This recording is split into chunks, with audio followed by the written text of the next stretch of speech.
Salve peixeiros, com muita honra, bem-vindos a mais um vídeo do canal SFC Raiz. Como sempre, agradeço de coração ao número de inscritos na página, mas se estiver vendo pela primeira vez, em particular aqueles que pelo menos tiveram a iniciativa de acessar o link deste vídeo, que costumo compartilhar nas demais redes sociais, para pelo menos ter algum embasamento, tirar suas conclusões, concordando ou discordando, ao menos assistindo. Deixa aí seu like, o seu incentivo para ajudar a desenvolver conteúdos deste espaço 100% santista. Por que eu estou dizendo isso? Porque eu andei percebendo certos detalhes aí já há algum tempo, e principalmente no vídeo anterior, mas por enquanto eu vou deixar isso para as considerações finais, porque infelizmente tem que falar de mais uma derrota do Santos Futebol Clube, a terceira já consecutiva e a quarta já no campeonato, desta vez ante ao Novo Horizontino, que ao contrário do Santos, está acostumado a disputar a Série B e sabe o que é o espírito de uma Série B. Coisa que o elenco comandado pelo Fábio Carilli e que foi montado pelo Alexandre Galo e na gestão do Marcelo Teixeira ainda não percebeu. Então, bem-vindos à Série B, Santos Futebol Clube, após 9 rodadas e após uma situação que o Santos pode estar de fora da zona de conforto, que uma rodada aí que vai se estender até terça-feira, né? O Alvinegro Praiano pode ficar pela primeira vez fora da zona de classificação para a primeira divisão e cometer o mesmo erro que cometeram os demais tradicionais times que agora estão na Série A, como o Cruzeiro, o Vasco, o Botafogo, que demoraram para abraçar a Série B.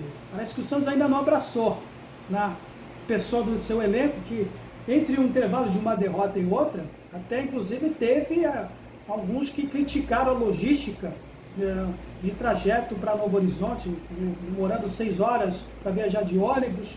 Todos sabem quem é, eu não vou fulanizar aqui, mas para quem viu, viralizou a postagem de um jogador que inclusive não faz parte dessa leva de balzaquianos acima de 30 e que, se não ficar esperto, pode ter a sua carreira terminada antes mesmo de começar, que ainda não percebeu ainda, não sabe. Mas o que foi este jogo? Mais uma vez, Eduardo Batista levando a melhor sobre Fábio Carilli no confronto direto entre eles. Que o time que, mais uma vez, tem sua dificuldade de construir jogadas, se limitando a tentar, pelo menos, trocar passes com jogadores que recebem a bola de costas para o gol. Isso facilitou muito a marcação adversária. E que, por méritos do Eduardo Batista, foi tirado, foi anulada a nossa jogada de linha de fundo. Os nossos laterais não conseguiram apoiar, nem o Otero de um lado, nem o Wesley do outro lado, nem o Escobar e nem o Rodrigo Ferreira, individualmente falando aqui não vou finalizar mais uma vez, mas que falhou tanto no primeiro quanto no segundo gol.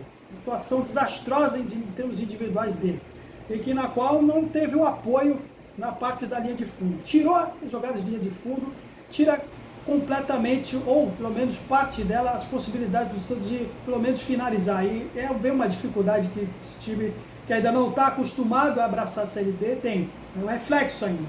Enquanto que o Santos demora 5 minutos para trocar passes para poder finalizar, e quando a bola chega à meta adversária, times como o Novo Horizontino, quando tem a bola para disputar no contra-ataque veloz, não demoram mais do que 30. Então esse é o espírito de Série B. Deu espaço, deu brecha, chuta de longa distância, chuta e não pensa 2 vezes, coisa que ainda anda faltando nesse time do Santos, e que um contra-ataque que foi propiciado por nós e que mostrou aí a falta de sincronia, e pegou a nossa linha de defesa de calça curta completamente desmontada, porque Joaquim e Gil não estavam na pequena área, e quem estava era o Rodrigo Ferreira, que mal acompanhou o tal do Fabrício, que é um desses que eu vi aqui, eu pude tentar ver a média de idade do Novo Horizontino, não é muito diferente da do Santos, não é tão desgarrada assim, não. 27 anos contra 30 do time do Santos.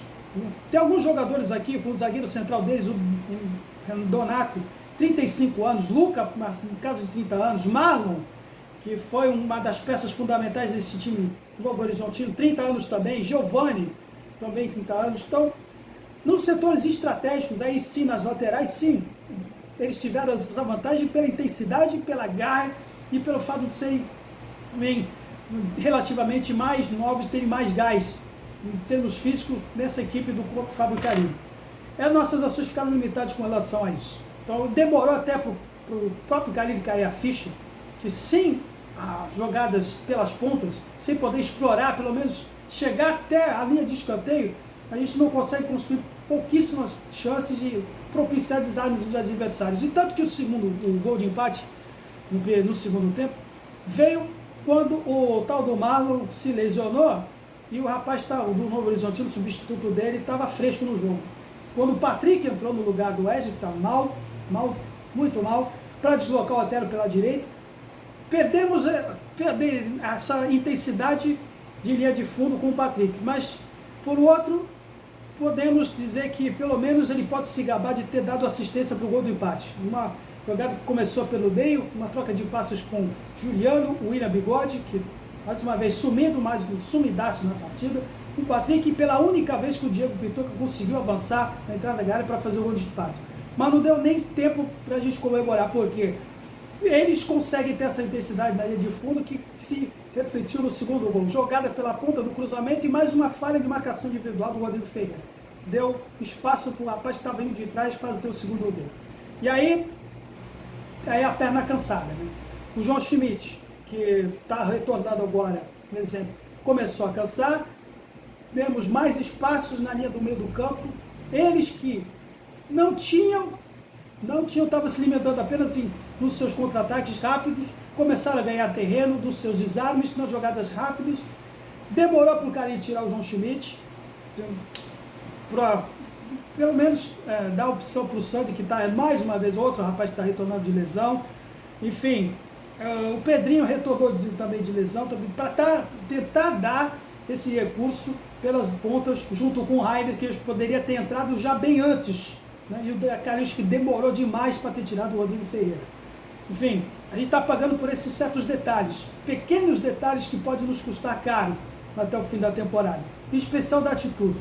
E vale destacar aqui o número de faltas que o Novo Horizontino fez 3 vezes mais do que o Santos, foram 20 contra 7. Então, reflete, endossa esse espírito de Série B que o Santos ainda não possui, né? Se limitando em tentar trocar passes técnicos, taticamente, quando certos momentos requerem jogar sujo. Não sujo a ponto de pendurar o time inteiro, não estou dizendo isso, mas pelo menos usando os recursos que são permitidos, como foi, vou até citar aqui, vou chegar ao ponto aquele moleque do América Mineiro, mas um time que faz 20 faltas, como a do Novo Horizontino, contra apenas 7 do Santos, demonstra isso. Demonstra que a gente ainda parece que não mergulhou numa situação que requer momentos mais intensos para se disputar um campeonato como esse. E aí vai uma crítica aí, até seguindo o eco de muitos já criticando o trabalho do Alexandre Galo sobre o critério que ele utiliza para reforçar esse elenco. Muito se fala aqui nos bastidores, antes da partida, de querer contratar um outro goleiro, de contratar um outro zagueiro, que criar isso, inclusive, com coincidência ou não, é um dos cogitados que lá no passado, com o Galo como treinador, jogaram com ele. Então, dá para se questionar que critério que o Galo utiliza para reforçar esse elenco. Só vários jogadores que foram treinados por ele, se tem algum departamento, de comissão de avaliação de desempenho, né? Para um time com a folha salarial que tem o Santos, mesmo reduzido pela metade, comparado com o ano passado, não dá para se aceitar certas coisas, sabe? Então, mas eu não vejo cogitar um outro volante para fazer sombra ao João Schmidt e principalmente ao Thomas Rincon, que graças a Deus só não foi relacionado porque foi chamado para integrar a seleção do país dele, o tal general dos rebaixamentos. Então, muito se fala em atacante, se fala em goleiro, se fala em zagueiro, mas não vejo em volante. Então, estamos bem servidos de volante. Estamos bem servidos, pelo menos para o Carille, para o Alexandre Galo. Tá?